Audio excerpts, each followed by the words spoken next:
महोदय, पंचायतें गांव की व्यवस्था है। कृषि उत्पादन पर 1% टैक्स लिया जाता है। वह कहाँ पैदा होता है? वह गांव में पैदा होता है, वह शहरों में पैदा नहीं होता है। कृषि बाजार समिति की आमदनी का 15% इन पंचायतों को दे दिया जाए तो उनकी व्यवस्था सुदृढ़ हो जाएगी और उन्हें कहीं से पैसा मांगने की ज़रूरत नहीं पड़ेगी। हमारे यहाँ 3 तरह की सरकारें हैं। एक केंद्र की सरकार है, दूसरी प्रदेश की सरकार है, तीसरी स्थानीय सरकार है। नीचे की सरकारों का पूरा सशक्तिकरण होना चाहिए। अंग्रेज़ों के ज़माने में जो जिला बोर्ड बनते थे वे अधिकार भी आज उनके पास नहीं हैं। मंत्री जी ने ठीक कहा है कि योजना आयोग को हटा दीजिए। उन्होंने सरकारी कर्मचारियों के बारे में जो बात कही, मुझे लगा कि वह मेरे दिल की भावना व्यक्त कर रहे थे। जहाँ कुछ काम हो रहा है वहाँ केवल आपस में लड़ाई कराई जा रही है। जिला परिषद में जाइए, वहाँ गुट बने हैं और लड़ाई करवाई जा रही है। यह पदाधिकारियों द्वारा करवाया जा रहा है।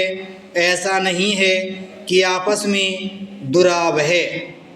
कहा जाता है कि अगर यह काम कर देंगे तो इतने पैसे की व्यवस्था करके क्षेत्र का काम करवा दूंगा।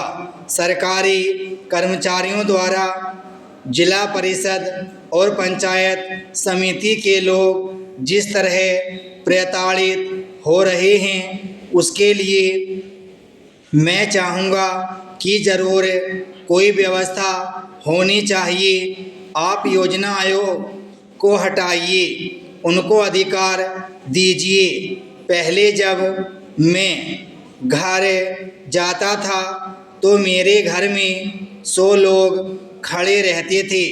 मैं पूछता था कि क्यों आए हो, तो लोग कहते थे कि इंदिरा आवास के लिए आए हैं। कोई कहता था कि लाल कार्ड दिलवा दीजिए।